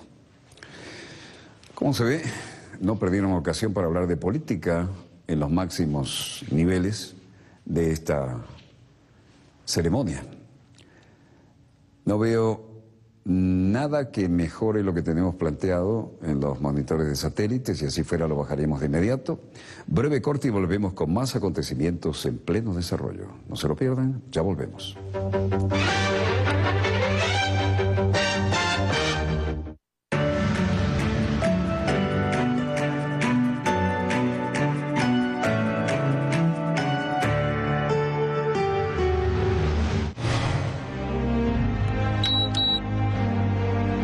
Venezolana de Televisión presenta un documental que retrata el lado íntimo y humano del líder cubano Fidel Castro. Tal vez se deba a que desde muy pequeño tuve que resolver importantes problemas. Sus logros, ideales y la admiración de un pueblo al que ha dedicado su lucha. Una de las cosas más admirables de Fidel es que es una figura histórica, un paradigma, que se nutre constantemente de experiencias pasadas, pero que no pierde su actualidad. Dirigido por el laureado cineasta Oliver Stone. Comandante, este domingo a las 9:30 de la noche. Más VTV, más revolución. A casa de mi padre, a mi padre le llegaba con regularidad una revista llamada Tricolor. Tricolor por los 3 colores de la bandera.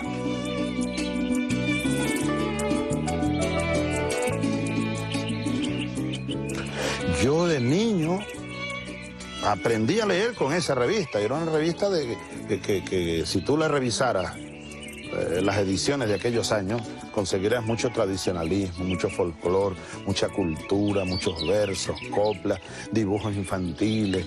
Yo me empecé a enamorar de la historia, de algo que llamaban historia. Entonces por ahí empecé a leer de un tal Miranda y de un tal Bolívar. Y yo estaba comenzando a leer y escribir. Sembrando amor, cosechamos patria. En el Saime te la pusimos fácil.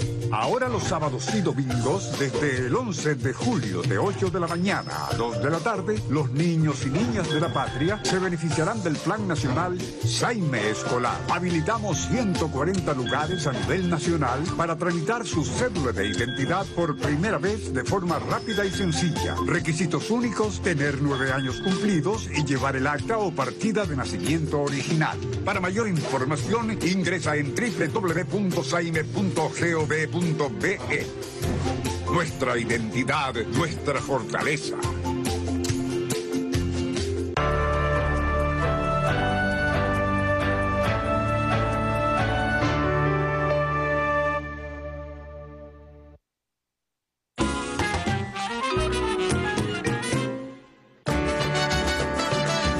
Nos encontramos en Yaracuy.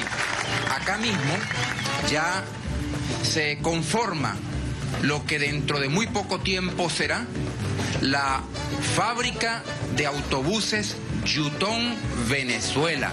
Nos encontramos entonces inspeccionando estas instalaciones que presentan un 86% de avance. Yo quiero significar que pese a las dificultades económicas, el presidente Nicolás Maduro ha destinado 2.500 millones de bolívares fuertes que se han invertido para la construcción de esta planta y 278 millones de dólares. Yo quiero informar que en el venidero día 18 de este mes estarán partiendo hacia China los primeros 40 jóvenes yaracuyanos que van a formar parte del liderazgo que se va a poner al frente de esta planta de autobuses Yutong.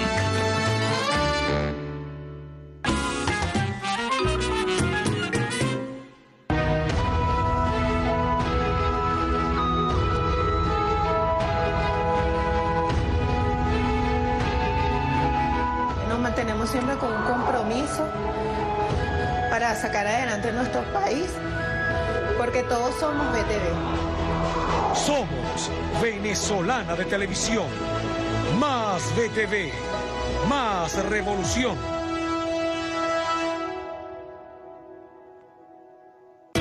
El Gobierno Bolivariano de Venezuela, a través del Gobierno del Distrito Capital y la Alcaldía de Caracas, te invita a la exposición Caracas sobre rieles y ruedas, en la planta baja de la Casa de Gobierno del Distrito Capital, de lunes a viernes, desde las 9 de la mañana hasta las 6 de la tarde, y los sábados, desde las 9 de la mañana hasta las 12 del mediodía.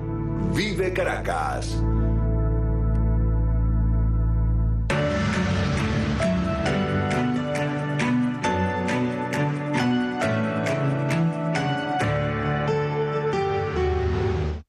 Volvemos con más acontecimientos en pleno desarrollo y se cumplen 70 años de la época en que Japón, en una actitud imperial y expansionista en los tiempos relativamente modernos, porque tiene historia milenaria la cosa, ocupara la península de Corea y se expandiera peligrosamente del Pacífico, lo que traería los roces que caracterizaron a posteriori la Segunda Guerra Mundial, ¿no?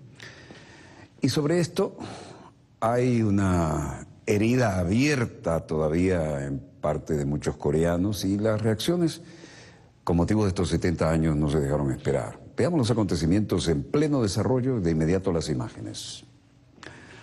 Corea, por supuesto, el símbolo del culto a la personalidad. Kim Chol-byok decía, la gente de conciencia y progresista ama la paz y aspira a la justicia, pero todos estamos juntos en pie en esta marcha, ejército y fuerza populares. La intrusión de Japón en los asuntos internos de Corea comenzó en el Tratado de Ganghwa 1876, firmado con la dinastía Joseon de Corea. Los hechos se agravaron tras el asesinato en 1895 de la emperatriz Myeongseong, conocida como la reina Ming, con el Tratado de Portsmouth en 1905, que puso fin a la guerra ruso-japonesa. La península fue ocupada y declarada protectorado japonés mediante el Tratado de Eulsa de 1905 y luego anexada mediante el Tratado de Anexión de Japón y Corea en 1910. Los tratados de 1905 y 1910 fueron declarados sin validez por Corea del Sur y por Japón recién en 1965. Entre las últimas décadas del siglo XIX y principios del XX, varios países occidentales competían por influencia, comercio, bienes y territorios en el este asiático. De esta manera, el imperio de Japón buscaba integrarse rápidamente a las naciones industrializadas y convertirse en un poder colonial.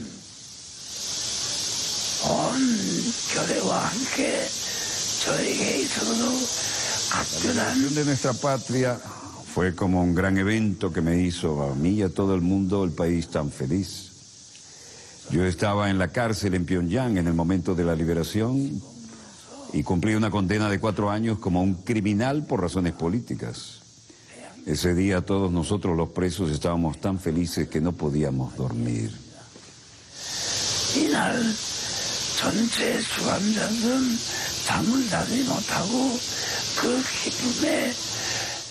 Corea del Norte ha comenzado las celebraciones para conmemorar el 70º aniversario de la liberación de la ocupación japonesa y los grupos coreanos que viven en todo el mundo participan en una marcha en el centro de Pyongyang hoy, en la víspera del 15 de agosto, el aniversario.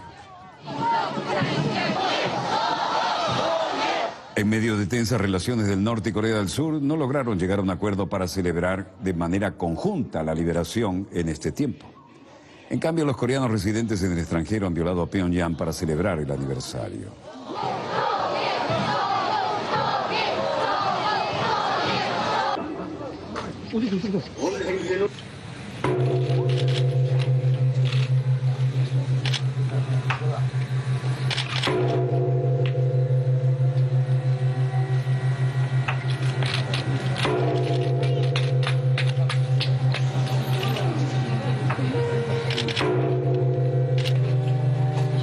Corea del Norte ha anunciado que va a cambiar su zona horaria para conmemorar el 70º aniversario de la liberación de Japón, pasando 30 minutos a GMT más 9 horas de tiempo que compartía con Japón.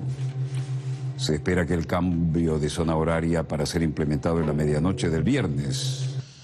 우리가 지금까지 써온 시간 기준에 의하면 해가 제일 높이 떴을 때의 시간이 정확히 정오가 되지 않습니다. Con el astrónomo jefe John Sok del Observatorio de Pyongyang dice, con el estándar de tiempo que hemos utilizado hasta ahora, el momento en que el Sol está en su posición más alta, no es correctamente el mediodía. De acuerdo con el tiempo estándar de nuestros antepasados, decidirán y se utilizan 30 minutos más tarde, de manera que nuestro país utilizará un tiempo propio, por decisión, porque los imperialistas japoneses, cuando ocuparon nuestro país con sus militares y saquearon nuestro territorio y la propiedad, también cometieron el delito de cambiar la hora normal de nuestro país, y vamos a recuperarlo.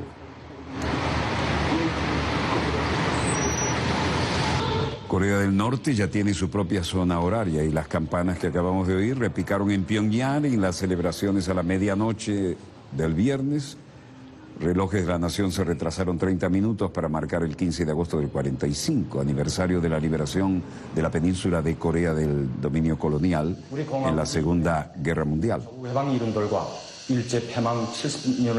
Creo que el derecho legítimo de un Estado soberano como nuestra República, con motivo del 70 aniversario de nuestra liberación y de la derrota del Imperio japonés, es anunciar nuestro propio tiempo, lo mismo que nuestros antepasados lo utilizaron y que fue robado de nosotros por el imperialismo japonés. Así lo anuncia la campana.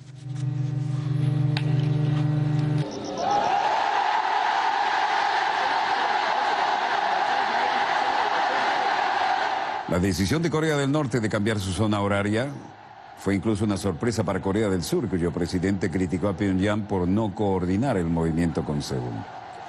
Pero el esfuerzo para borrar el legado de la época colonial resuena en muchos coreanos en ambos lados de la zona desmilitarizada. En Japón, el primer ministro Shinzo Abe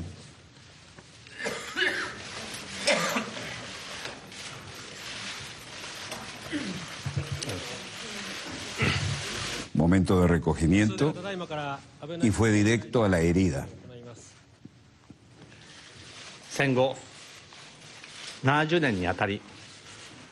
En el 70 aniversario de la guerra, inclino mi cabeza profundamente ante las almas de todos los que perecieron en el país y en el extranjero. Quiero expresar mis sentimientos de profunda tristeza y mis eternas, sinceras condolencias. En China y otros países de la región en la que la guerra tuvo lugar, muchas personas sufrieron no solo por la batalla en sí, sino por la escasez de alimentos. Tampoco debemos olvidarnos de las mujeres cuya dignidad fue profundamente herida.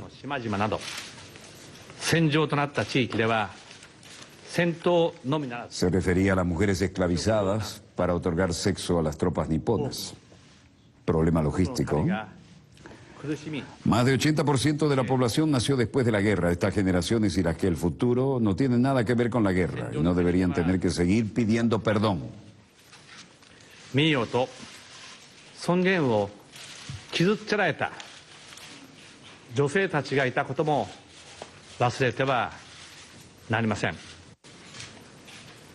Reconoció en esta declaración en directo de la televisión que Japón infligió daños y sufrimientos inconmensurables en personas inocentes en la guerra. Y al decir que el pueblo japonés debe enfrentar de lleno la historia, señaló que más del 80% de la población del país actual nació después de la guerra y ya no deberían tener que seguir pidiendo disculpas.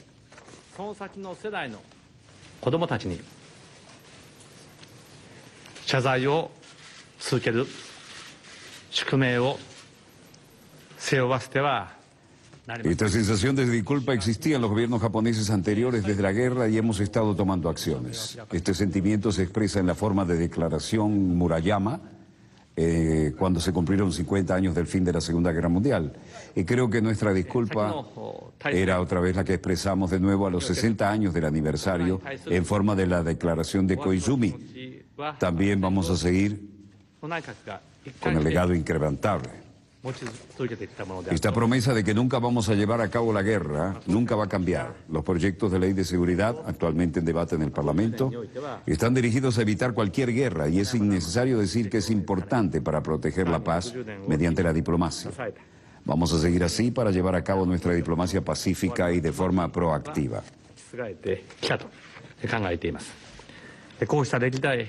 No debemos permitir que nuestros hijos, nietos y aún más las generaciones por venir que no tienen nada que ver con aquella guerra estén predestinados a pedir disculpas. Esta es la responsabilidad de nuestra generación y de los que estamos vivos ahora. Japón y China comparten gran responsabilidad en la paz y la prosperidad regional. La relación económica entre las dos naciones está muy cerca y nos gustaría seguir desarrollando la amistad estable mediante la celebración de diálogos en los distintos niveles. Y si hay alguna posibilidad de una reunión a nivel de líderes entre China y Japón, nos gustaría aprovechar al máximo tal oportunidad, si es tal oportunidad. あの戦争には何ら関わりのない私たちの子や孫 El primer ministro de Japón, Shinzo Abe, reconoció hoy viernes que su país había infligido daño y sufrimiento a las personas inocentes en la Segunda Guerra Mundial, pero no llegó a pedir disculpas en el comunicado con motivo del 70º aniversario de la entrega del país. Los comentarios de Abe fueron seguidos de cerca por los vecinos de Japón, especialmente Corea del Sur y China. Y no está muy claro si realmente llegó a satisfacerles. El resentimiento sobre la invasión, ocupación y atrocidades por el ejército imperial japonés antes y durante la guerra todavía aqueja a las relaciones entre Japón y los países de Asia Oriental, 7 décadas después de la rendición de Tokio, el 15 de agosto de 1945. Él reiteró que la población actual de Japón, el 80% de los japoneses nacieron después de la guerra. Y se hizo eco de la creciente, aunque sentimiento no es universal, de que Japón ya se ha disculpado lo suficiente. Pero él dijo que Japón tomó el camino equivocado al ir a la guerra y que a través de generaciones los japoneses deben encarar de frente el pasado de su país.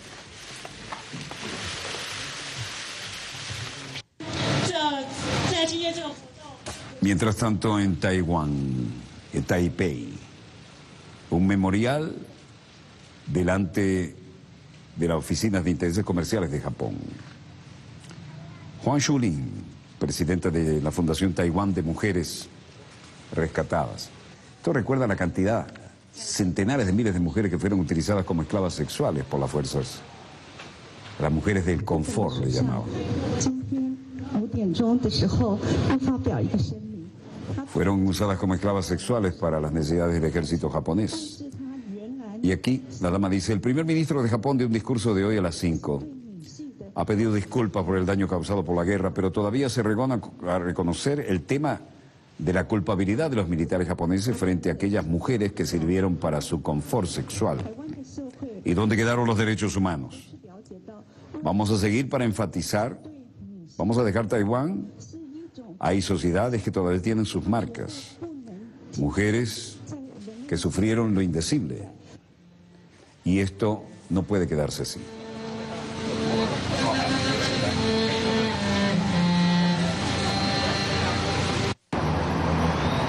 Decenas de taiwaneses se reunieron detrás de la embajada de Japón y los periodistas cuestionaron a Abe después de la declaración que acabamos de mostrar.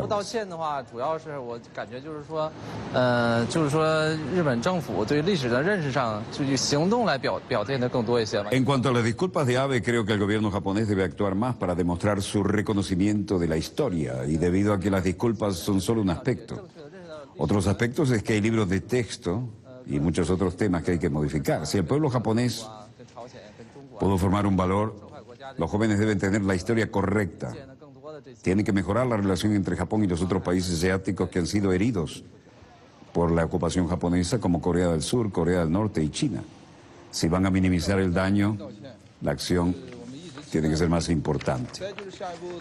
Abe debería haber pedido perdón antes. Esto es lo que estamos buscando. El siguiente paso es considerar cómo mejorar la comunicación y la cooperación entre China y Japón. Este es el problema clave. Y por supuesto, no debemos olvidar la historia, pero ¿cómo hacemos para mejorar la cooperación?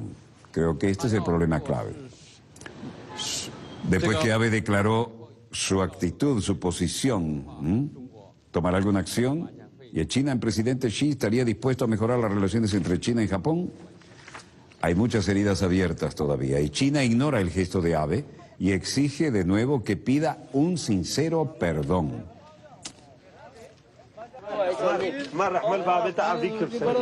Esto es Irak.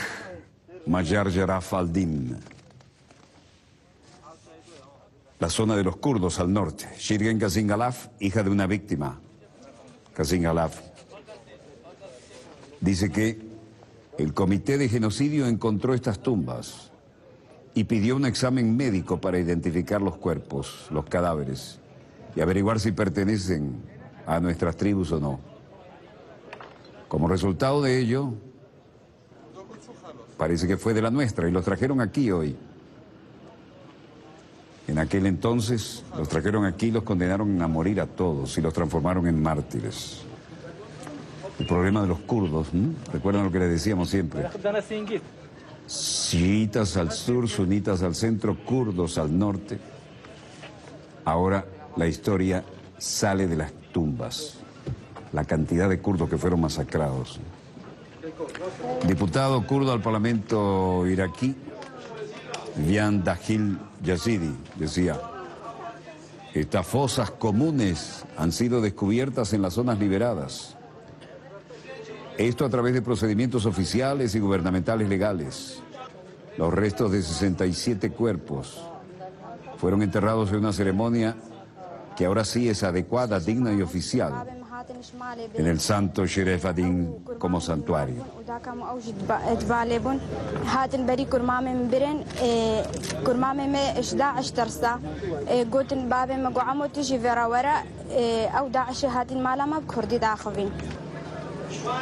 El entierro en el santuario Majar Jaraf al-Din contó con la presencia kurda del gobierno regional, del primer ministro Nechirvan Barzani y otros funcionarios kurdos. La mayoría de los cadáveres pertenecían a varones. Eran más de 60 personas de la comunidad yazidí encontrados en fosas comunes en el norte de Irak, que ahora sí han sido enterrados en un santuario digno cerca de Sinjar. Las fosas comunes con decenas de cadáveres fueron halladas en marzo en 4 pueblos de los alrededores de las ciudades Nuni, Khan, Al-Zawr, Bardilla, Mosul, Presa, Oeste y Hardam.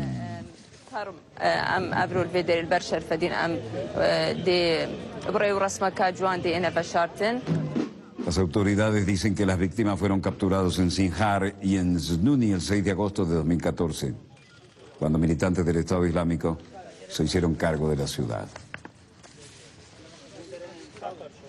Los típicos uniformes y el atuendo de los kurdos.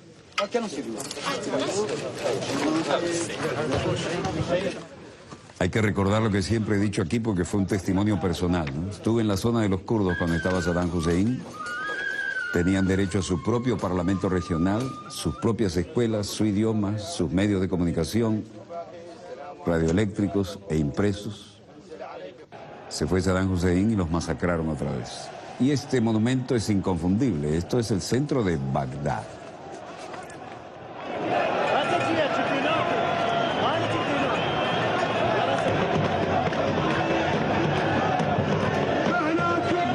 Demostraciones llevando una gigantesca bandera iraquí y cantando eslóganes en apoyo al primer ministro Haider al-Abadi y sus reformas.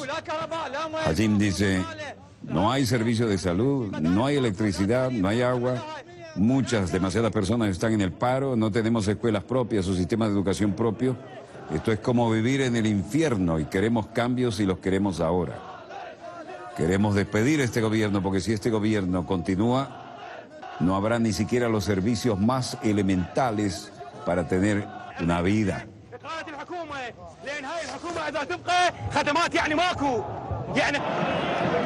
Miles de iraquíes se manifiestan contra la corrupción en el ombligo de Bagdad.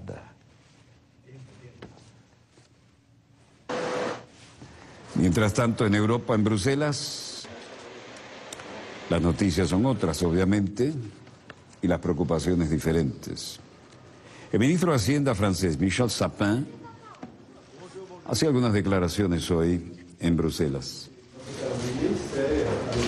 Et donc il nous appartient en tant que ministre des Finances de décider. Es nuestro deber como ministro de Finanzas decir hoy sobre la aplicación de un programa de rescate, otro programa. Yo diría que el aspecto solidario de la responsabilidad con el gobierno griego y con el pueblo griego, que hemos demostrado en las últimas semanas, debería concretarse así. Ese es nuestro trabajo. Sí es necesario aclarar que podría ser perfectamente legítimo en ciertos aspectos la descripción de los procesos, aún duros, si son necesarios para que sean capaces de poner en marcha lo antes posible la economía y las mejores condiciones. También vamos a hablar de eso. Pero estamos aquí ante todo para decidir cómo implementar un tercer tramo, un tercer programa de ayuda para esta nación en problemas. Jörgen Dijsselbloem, presidente del Eurogrupo, decía, la sostenibilidad de la deuda sigue siendo un punto importante de preocupación, sin duda.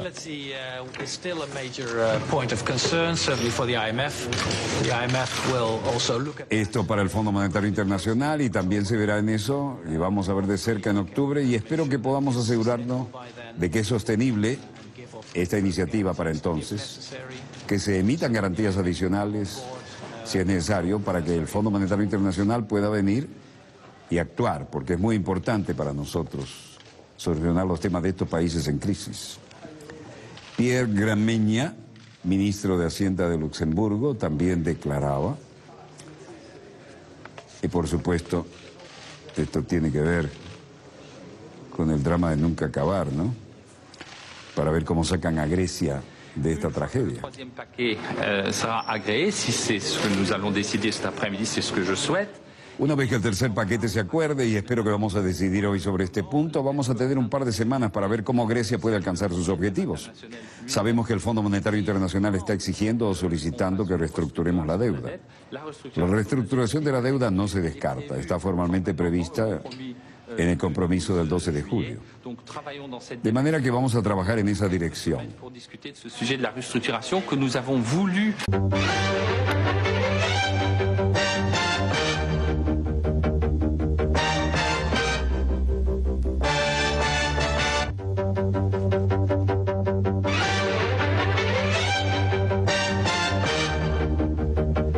Salud amigos, tripulantes de nuestra querida, contaminada y única nave espacial. La misma que, desde la última vez que nos vimos por estos medios, ha dado otra vuelta sobre su eje imaginario y, por supuesto, sigue generando acontecimientos en pleno desarrollo. Y hoy es viernes. Gracias a Dios es viernes. De verdad, qué semanita. Pero interesante desde el punto de vista informativo también, ¿no? Shabbat Shalom, Assalamu Alaikum, Pax Vobis. Recuerden, ese es el deseo de paz de las tres grandes religiones monoteístas que convergemos en Medio Oriente, en Tierra Santa. Por supuesto, es el deseo de paz para todos los seguidores de cualquier otra fe y para los agnósticos y los de todos los variopintos ideas que hay. Sobre este particular, lo importante es que todos queremos vivir en paz en nuestra querida, contaminada y única representada aquí en este planiferio.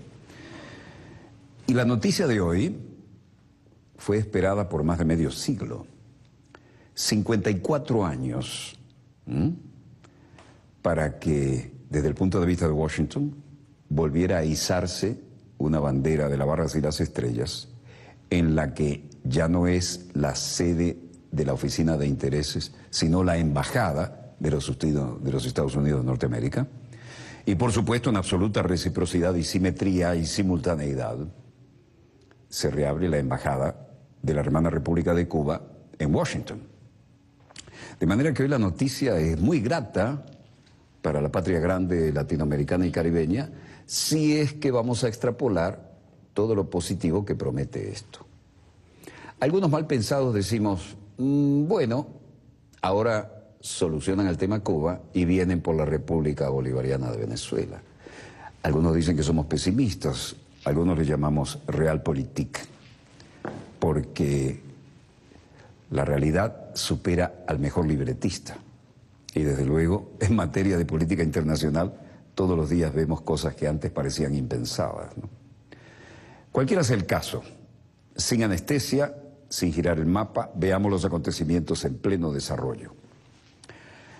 El hermoso, siempre hermoso, Morro de La Habana, el faro que da la entrada, la caseta que está arriba a la derecha, que es la del jefe de puerto, el práctico, y el cuartel de la Cabaña, donde despachaba el Che Guevara, nada menos, ¿no? Flamea el tricolor cubano, y por supuesto, esto es la antesala a una situación histórica.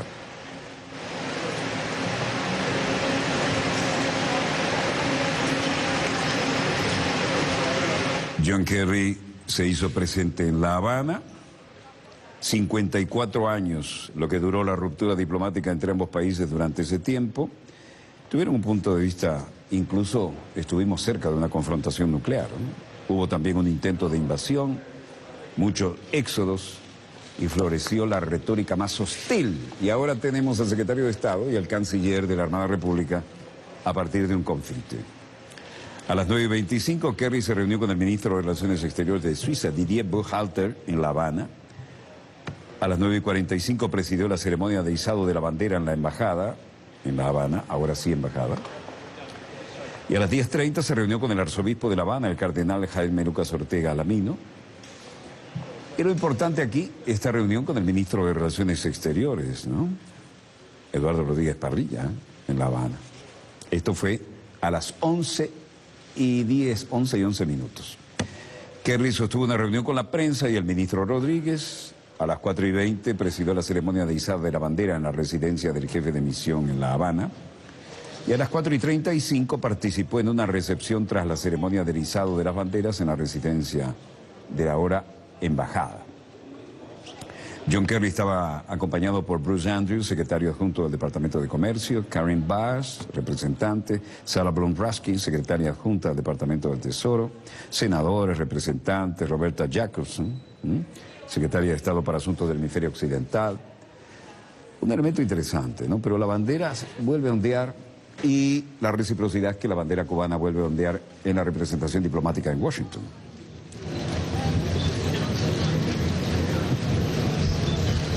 Lo interesante de esto es que los mismos infantes de Marina, a quienes les tocó arriar la bandera hace 54 años, fueron los encargados de izarla ahora.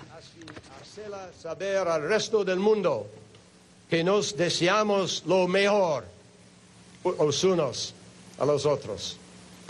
It is with that healing mission in mind that I turn. Los infantes de Marina, Larry Morris, Jim Tracy y Mike Oriente, que habían arriado la bandera en 1961, participaron en la ceremonia que trae una nueva bandera de Estados Unidos a la embajada ahora. Hace 54 años ustedes se comprometieron a volver a La Habana a izar la bandera sobre la embajada de Estados Unidos, que bajaron en aquel día de enero hace mucho tiempo, dijo Kerry durante la ceremonia.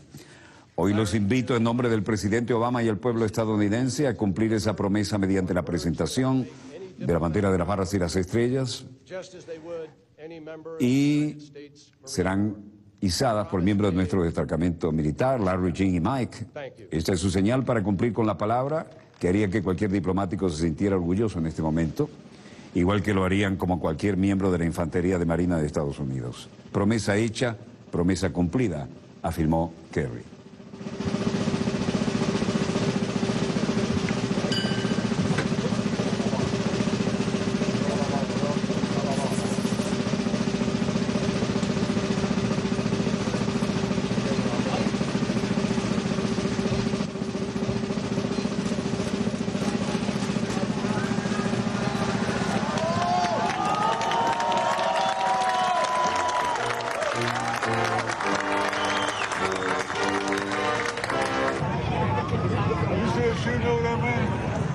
Con eso se completa un ciclo que llevó más de medio siglo, y estos son los tres infantes de Marina que en aquel momento habían dicho, bueno, nos tocó izarla, arriarla, y nos gustaría volver en el momento en que tuviéramos que hacerlo, ¿no? Dignatarios, funcionarios comenzaron a llegar para la ceremonia de izamiento de la bandera en la Embajada de Estados Unidos, y Washington, que había roto relaciones diplomáticas con La Habana poco después de la Revolución Cubana y su triunfo en 1959. Como resultado, el edificio del Paseo Marítimo se había quedado sin ese tipo de cosas. Las reacciones a los eventos aquellos, cuando hubo que decir, bueno, nos vamos a ir a Pan American, ¿se acuerda? Ahí está el viejo edificio de estilo modernista de la embajada hoy, antes oficina de intereses, en aquel entonces todavía embajada, luego fue reducida a oficina de intereses y ahora vuelve a ser otra vez embajada. Washington había roto relaciones diplomáticas con La Habana poco después del triunfo de la Revolución, como dijimos, en 1959.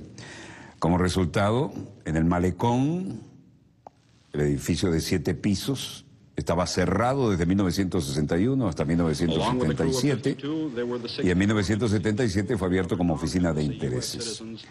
Aquellos diplomáticos que se fueron hoy, si están vivos, deben tener alguna nostalgia. El ex jefe de la misión de la sección de intereses de Estados Unidos en La Habana, Wayne Smith, y el ministro de Relaciones Exteriores de Suiza, que se había encargado de los bilaterales, Didier Buchhalter, llegaron al sitio de la embajada para este evento.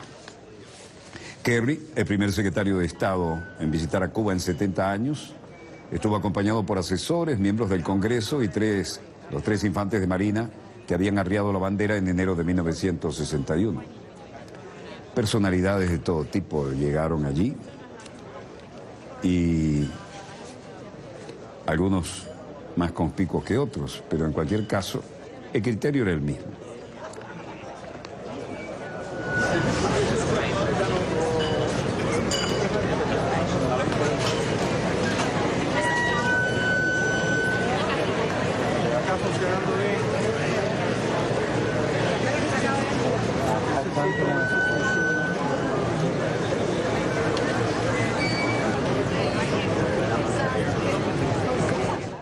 Un ciudadano cubano, Linda Soy, decía hoy, entrevistado por las agencias internacionales, bueno, primero hay que deshacerse de verdad del bloqueo, ¿no?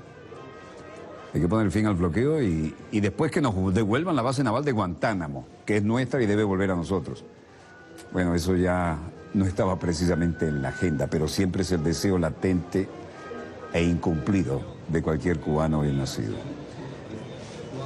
El extraño edificio que estaba rodeado de mástiles en la explanada de la Dignidad, el bosque de mástiles, no veo ahora los bosques de mástiles que estaban allí antes, donde cada mástil se izaba una bandera cubana enfrente del edificio.